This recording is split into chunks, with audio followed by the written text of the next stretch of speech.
கர்த்தருடைய பரிசுத்த நாமத்துக்கு மகிமை உண்டாகட்டும். இந்த காலை வேளையிலும் தேவனுடைய வார்த்தையை தியானிக்க போகிறோம். 2 நாளாகமம் 26ஆம் அதிகாரம் 5வது வசனம். தேவனுடைய தரிசனங்களில் புத்திமானாய் இருந்த சகரியாவின் நாட்களிலே தேவனை தேட மனந்திறங்கியிருந்தான். அவன் கர்த்தரை தேடின நாட்களில் தேவன் அவன் காரியங்களை வாய்க்கச் செய்தார். இந்த அவன் சொல்லப்படுறவர் யாருன்னு சொல்லி பார்த்தா உசியா ராஜா. அவர் 3வது வசனத்துல சொல்லிருக்கு, 16 வயதா இருந்து 52 வருஷம் எருசலேமில் அரசாண்டான். எருசலேம் நகரத்தாலான அவன் தாயின் பெயர் சொல்லிருக்கு. அவன் தன்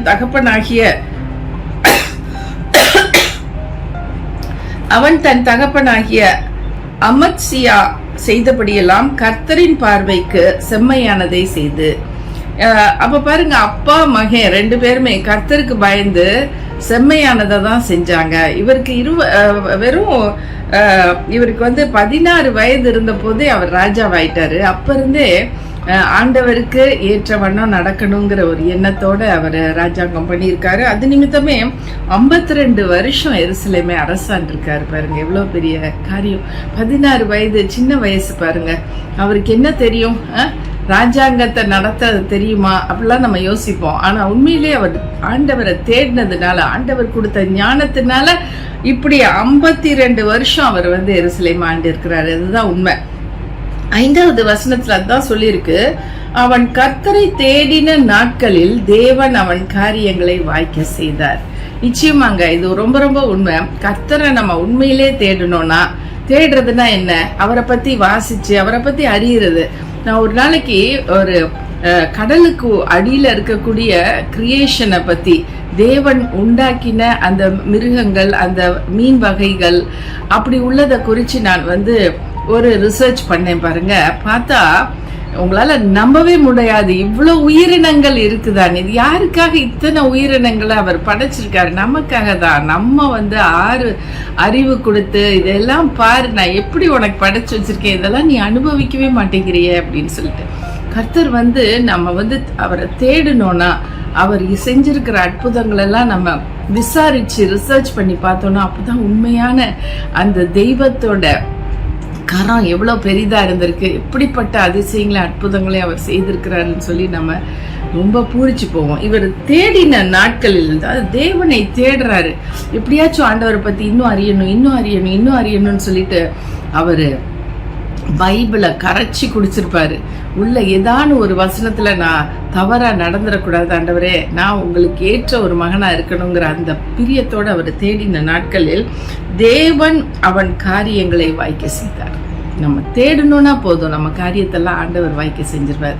இன்னைக்கு அவரை தேடுறத நம்ம விட்டுட்டோம், அவரை தேடுறத நம்ம குறைச்சிக்கிட்டோம். அதனாலதான் நம்மளுடைய காரியங்கள் வாய்க்கல. நம்ம காரியங்கள் ஏன் சக்சஸ்ஃபுல் ஆகல, ஏன் ஃபெயிலியர் ஆயிட்டு போகுது? அவரை தேடணும். அவரை தேட ஆரம்பிச்சவங்களுக்கு நிச்சயமா சக்சஸ்ஃபுல் ஆயிடுவாங்க. ஹல்லேலூயா. இரவும் பகலும் தியானிக்கிற மனுஷன் பாக்கியவான்னு போட்டிருக்கு பாருங்க. அவன் செய்வதெல்லாம் வாய்க்கும். 1வது சங்கீதத்துல இது போட்டிருக்கு.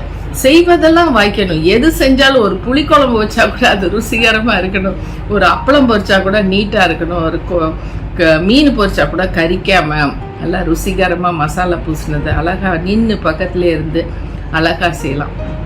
எதனாலும் வாய்க்க செய்வார். என்ன செஞ்சாலும் வாய்க்க செய்யும் தெய்வம். ஹல்லேலூயா. அதனால இந்த தெய்வத்தை நம்ம அதிகமா தேடணுங்கிறது தான் ஆண்டவரோட பிரியம். நம்ம எப்படி தேடிட்டு இருக்கோம்? எந்த அழகுல தேடுறோம்? நம்ம நிறைய தேட வேண்டியிருக்கு, இன்னும் நிறைய தேட வேண்டியிருக்கு. டேக்ஸ்னு ஒருத்தர் அவருக்கு கிடைச்ச வெளிப்பாடுகளை ஒரு பைபிளா எழுதியிருக்காரு பாருங்க. சரியான பெருசு. அதை பார்த்தோன்னே, ஆண்டவரே என்னோட வாழ்நாள்ல இது ஃபுல்லாத்தையும் நான் வாசித்து முடிச்சிருவேன், நான் தெரியலையே ஆண்டவரேன்னு சொல்லி நான் ஆண்டவர்கிட்ட சொன்னது விட்டு. ஏன்னா ஒவ்வொருத்தருக்கும் வெளிப்பாடுகளே கொடுக்குறாரு. நீ இதை செய், இதை செய்யாத, இந்த ரூட்ல போ, இதை பார்க்காத, இதை பாரு, இதுதான் உனக்கு முக்கியம், நாளடைவுல எது முக்கியமோ அதை பாரு, தேவனாகி என்னைய பாரு, எனக்கு செவி கொடு, எனக்கு நீ என்னைய தேடி வா, அவனுக்கு எல்லாமே வாய்க்க செய்வேங்கிறாரு. ஹல்லேலூயா. தேவனை தேடுவோம், எல்லா காரியங்களும் அவர் வாய்க்க செய்வாரு. ஹல்லேலூயா. இது மட்டுக்கும் நாங்க ஆண்டவரை தேடிட்டு இருக்கிறோம், தியானிக்கிறோம். தேவனுடைய வார்த்தையை தியானிக்க தியானிக்க எங்களோட வழிகளை செவப்படுத்துறாரு. யோசுவா 1:8 அப்படிதான் சொல்லியிருக்கு. இரவும் பகலும் அவருடைய வார்த்தையை நேசிக்கணும். சும்மா இப்படி கட்டி பிடிச்சிக்கிட்டா பத்தாது. அவருடைய வார்த்தையை உண்மையிலேயே நேசிச்சோன்னா அவர் சொல் பேச்சு கேட்போம், கீழ்ப்படிவோம். அவர் என்ன சொன்னாலும் நான் செய்வேன்னு வரணும். அதுதான் உத்தமம். அப்படி இல்லாதுன்னா நன்மையே கிடைக்காது, ஒரு நன்மை கிடைக்காது. தீமை மேல தீமை தான் நம்மளை பின்னாடி விரட்டிட்டு வரும் தவிர்த்து நன்மையும் கிருபையும் நம்ம வாழ்நாள் முழுவதும் நமக்கு கிடைக்கணும்னு ஆண்டவரை தேடணும். இரவும் பகலும் தேடணும். அப்படின்னா என்ன? 24/7 அவருடைய சமூகத்துல அவரை தேடுறவங்களுக்கு தான் பெரிய அற்புதங்கள், பொக்கிஷங்கள் இருக்கு பாருங்க. அவர் சொல்றாரு, எப்படிப்பட்ட பொக்கிஷங்கள்னா அந்த காலத்தில் இருக்கிற பொக்கிஷங்களையும் புதையல்களையும் உனக்கு தருவேங்கிறாரு. அப்ப யாருக்குன்னு சொன்னா அவரை தேடணும். அவரை நம்ம தேடி போது புதையெல்லாம் நமக்கு தன்னால தேடி கண்டுபிடிச்சாதான் புதையல் கிடையாது, கர்த்தரே கொடுத்துருவாரு. அவருடைய ஃப்ளட் கேட்ஸ் ஆஃப் ஹெவனை ஓப்பன் பண்ணாருன்னா போறோம், நமக்கு எல்லாமே கிடைக்கும். அதே மாதிரி நமக்கு சில காரியங்களை விட்டு விட முடியலையா, அதை விட்டுறேன் ஆண்டவரே, உமக்காக விட்டுறேன், உமக்காக சாக்ரிஃபைஸ் பண்றேன்னு சொல்லி வாங்க. அடுத்து பார்த்தீங்கன்னா உங்களுக்கு இருந்த சில பிரச்சனைகள் எங்க போச்சுன்னே தெரியாது. ஏன்னா நீங்க சிலதை லெட் கோ பண்ணீங்க. ஆண்டவருக்காக சில பேரை உண்மையிலே மன்னிச்சிங்க, சில பேரை உண்மையிலேயே அவங்கள நேசிக்க ஆரம்பிச்சிங்க. அப்படியெல்லாம் நீங்க கடவுளோட வார்த்தைக்கு இணங்கி நீங்க செஞ்சிருந்தீங்கன்னா ஆண்டவர் உங்க குடும்பத்துல தாக்கி கொண்டிருந்த ஒரு பொல்லாத பிரச்சனைய அப்படியே காணாமல் போகும்படி செய்வார். நீ தேடினாலும் காண மாட்டாய். நீ எங்க அந்த பிரச்சனைன்னு சொல்லி பார்த்தா அது எப்பவோ போயிருக்கும். ஏன்னா நீ சிலதை விட்டு கொடுத்த, அதனால உனக்காக நான் இதை விரட்டி விட்டுட்டேன்னு சொல்லுவாரு. ஹல்லேலூயா. நம்ம ஆண்டவருடைய வார்த்தையின்படி வழிபடி நடந்தா தான் எதுவுமே கிடைக்கும் பாருங்க. இன்னைக்கு எவ்வளோ படிச்சிருந்தாலும், எவ்வளோ பெரிய அந்தஸ்து, ஆஸ்தி, பணம், ஆள்பலம் எல்லாமே இருந்து கூட ஒரு உருப்படியான வேலை கிடைக்காம எத்தனையோ பேர் தவிச்சிட்டு இருக்காங்க. ஆனா ரொம்ப பேர் ரொம்ப படிக்கல, ஆனா அவங்கெல்லாம் ரொம்ப ஹைட்டுக்கு வந்துட்டாங்க. ஏன்னா அவங்க ஆண்டவரை நம்புறாங்க, அவர் மேல விசுவாசம் வச்சு வர்றதுனால. இவங்க என்னோட படிப்பு, என்னுடைய ஆஸ்தி, என்னோட பணம், என்னோட வீடு, என்னோட குடும்பம், என்னோட ஜாதி அப்படின்னு பெருமை காட்டுறவங்க ஒரு நாளும் வாழ்ந்து பெரிய அளவுல வரவே முடியாது பாருங்க. அதுதான் ஆண்டவர் சொல்றாரு, நீ தாழ்மையா இருந்தீன்னா நான் உன்னை உயர்த்துவேன். இவர் தாழ்மையா 16 வயசுல ராஜாவா இருக்காரு. எவ்வளவு தாழ்மையா இருந்திருப்பாரு நமக்கு தெரியல. ஆனா நிச்சயமா இவர் தேவனை தேடின நாட்களில் கர்த்தர் அவனுடைய எல்லா காரியங்களையும் வாய்க்க செய்தார். ஆமேன். நம்ம ஜெபிக்கலாம். நல்ல ஆண்டவரே, இந்த உசியா ராஜாவுக்கு இருந்த அந்த புத்தி எங்களுக்கு தாங்கப்பா.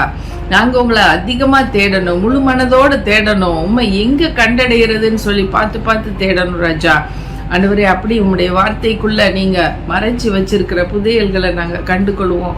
உங்களை பற்றி நாங்க எவ்வளவுக்கு எவ்வளவு அறிகிறோமோ அவ்வளவுக்கு அவ்வளவு நீங்க எங்களை ஆசீர்வச்சுட்டே இருப்பீங்கப்பா. நன்றி தகப்பனே, எங்களை ஆசீர்வதிங்க, நன்மையினால் நிரப்புங்க. நாங்களும் விடாம உம்மை தேடி கண்டுபிடிக்க எங்களுக்கு கிருபை பாராட்டுங்க. இயேசுவின் நாமத்தில் கேட்கிறோம் நல்ல பிதாவே. Amen, amen, and God bless you all. Thank you for watching this video.